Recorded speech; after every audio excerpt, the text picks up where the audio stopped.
بسم اللہ الرحمن الرحیم۔ السلام علیکم۔ جب زمین پر اس دنیا میں پہلا حمل حضرت حوا علیہ السلام کو ٹھہرا تو حضرت حوا علیہ السلام حضرت آدم علیہ السلام کی بیوی تھی اور موجودہ تمام نسل انسانی کی ماں ہیں۔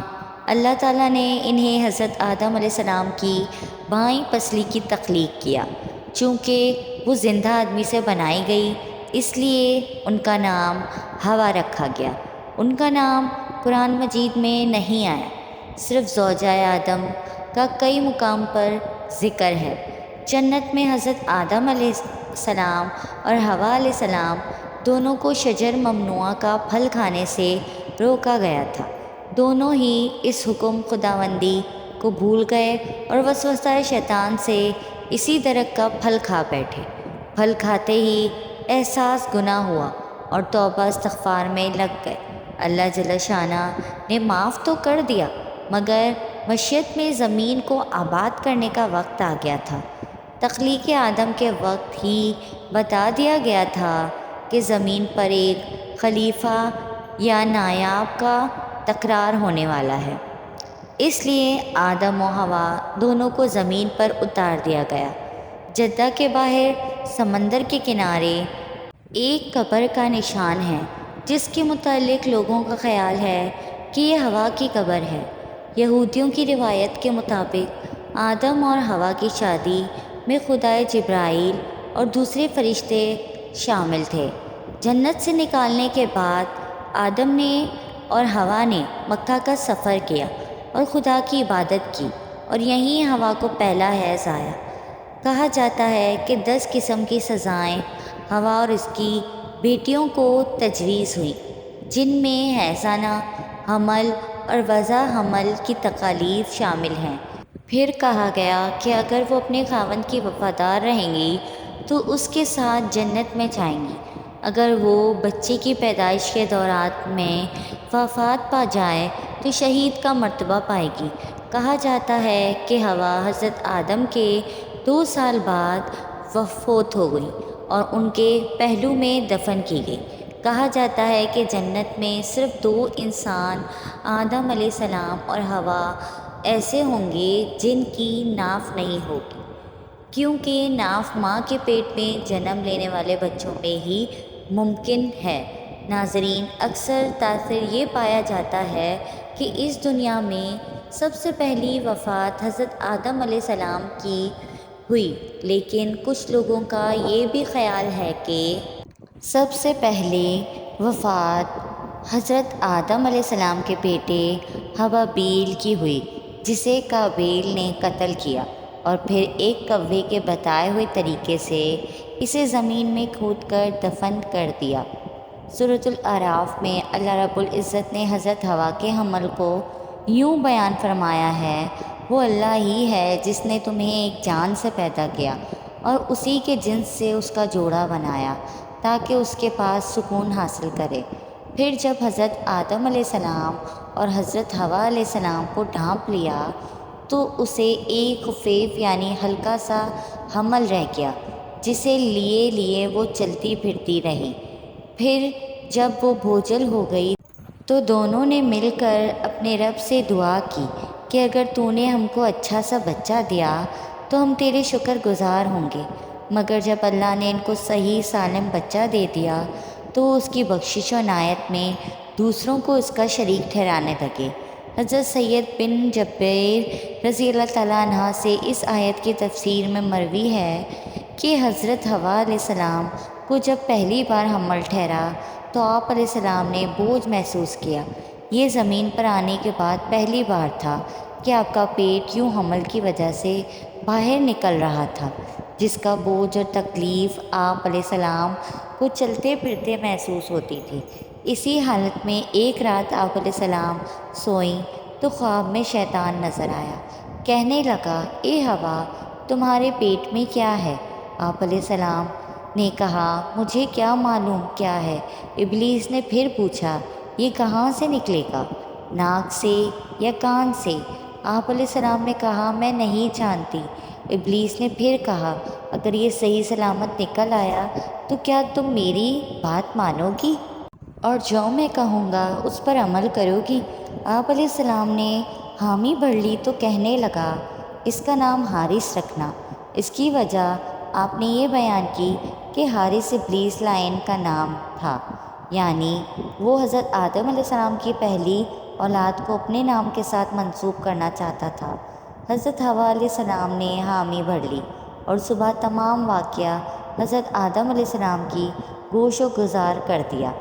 حضرت آدم علیہ السلام نے تمام واقعہ سننے کے بعد فرمایا وہ شیطان تھا، تم اس سے بچ کر رہنا، وہ ہمارا کھلا دشمن ہے جس نے ہمیں جنت سے نکلوایا تھا۔ شیطان ایک بار پھر حضرت حوا علیہ السلام کے پاس آیا اور اسی بات کا مادہ کیا کہ حضرت حوا علیہ السلام نے پھر حامی بھر لی۔ لہٰذا جب حمل مکمل ہو گیا اور اللہ تعالیٰ نے سلامتی کے ساتھ بچے کو پیٹ سے نکال دیا تو حضرت حوا علیہ السلام نے وعدے کے مطابق بچے کا نام حارث رکھ دیا۔ ابن جریر طبری لکھتے ہیں کہ یہی وہ واقعہ ہے جس کا ذکر اللہ پاک نے سورہ اعراف میں فرمایا ہے۔ اسی واقعے کی طرف ایک اور روایت حضرت ابن عباس رضی اللہ تعالیٰ عنہ کی طرف بھی منسوب کی جاتی ہے۔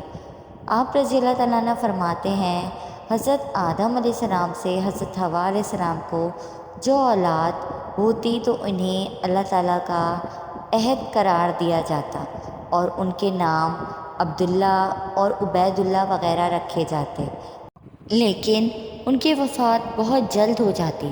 ابلیس لعین ان دونوں کے پاس آیا اور کہا اگر تم ان بچوں کے نام ان ناموں کے علاوہ رکھو جو اب تک رکھتے ہو تو یہ زندہ رہیں گے۔ اس کے بعد ان کے ہاں جو لڑکا پیدا ہوا تو انہوں نے ان کا نام شیطان کے بتائے ہوئے طریقے سے عبد الحارث رکھا۔ ایک اور روایت جو حضرت سمرہ بن جندب رضی اللہ تعالیٰ عنہ سے مروی ہے وہ اس طرح ہے کہ رسول اللہ صلی اللہ علیہ وسلم نے فرمایا حضرت حوا علیہ السلام کا کوئی فرزند زندہ نہ رہتا تھا۔ انہوں نے نظر نہ مانی کہ اگر ان کا بیٹا زندہ رہا تو اس کا نام عبد الحارث رکھیں گی۔ بس ان کا بیٹا ہوا اور زندہ رہا تو اس کا نام انہوں نے عبد الحارث رکھا، اور یہ اصل میں شیطان کی وجہ سے تھا۔ ابن فضیل کی روایت میں یہ بھی اضافہ ہے کہ شیطان نے کہا اگر وہ صحیح سلامت نکل آئے جو تیرے پیٹ میں ہے اور تمہیں کسی قسم کا کوئی نقصان نہ پہنچے اور نہ ہی تمہاری موت کا باعث بنے تو کیا تم میری بات مانو گی؟ انہوں نے کہا ہاں۔ اس پر ابلیس نے کہا ان کا نام عبد الحارث رکھنا۔ بس حضرت حوا نے ایسے ہی کیا اور یہ ان کا شرک فی الاصل تھا۔ حضرت حوا کا شرک سے متعلق حضرت سید بن جبیر رضی اللہ تعالیٰ عنہ سے پوچھا گیا تو آپ رضی اللہ تعالیٰ عنہ نے فرمایا میں اللہ تعالیٰ کی پناہ چاہتا ہوں اس بات سے کہ میں نے ان کے متعلق شرک کا دعویٰ کروں۔ البتہ حوا نے جب حمل کا بوجھ محسوس کیا تو ان کے پاس ابلیس لعین آیا اور اس نے انہیں بہکایا۔ اسی ضمن میں ایک اور روایت جو ابن جریر الطبری نے نقل کی ہے وہ یہ ہے کہ حضرت حوا کے ہاں ایک بیٹا پیدا ہوا، ان کے پاس شیطان آیا اور کہنے لگا اس کا نام عبدی رکھو ورنہ میں اس کو قتل کر دوں گا۔ حضرت آدم علیہ السلام نے کہا تمہاری وجہ سے پہلے ہمیں جنت سے بے داخل کیا گیا تھا، اب کیوں تم ہماری بات مانیں، ہم تمہاری بات مانیں۔ الغرض حضرت آدم علیہ السلام نے شیطان لعین کی بات ماننے سے انکار کر دیا اور بچے کا نام عبد الرحمن رکھا۔ بس ابلیس لعین نے اس بچے کو قابو کر کے قتل کر دیا۔ یہ پہلی ہلاکت تھی جو اس زمین پر ہوئی۔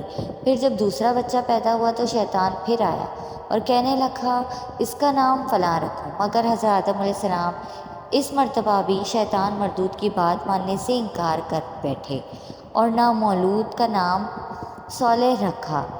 جب شیطان نے اس بچے کو بھی اپنے قابو میں کیا اور قتل کر دیا، یہ اس زمین پر واقع ہونے والی دوسری ہلاکت تھی۔ اس کے بعد جب تیسرا بچہ پیدا ہوا تو شیطان پھر آیا اور کہنے لگا تم صرف اس صورت میں اپنے بچے مجھ سے بچا سکتے ہو کہ آئندہ ہونے والے بچے کا نام عبد الحارث رکھو، جو کہ ابلیس کا پہلا نام حارث تھا۔ ابلیس تو مردود ہونے کے بعد نام دیا گیا تھا۔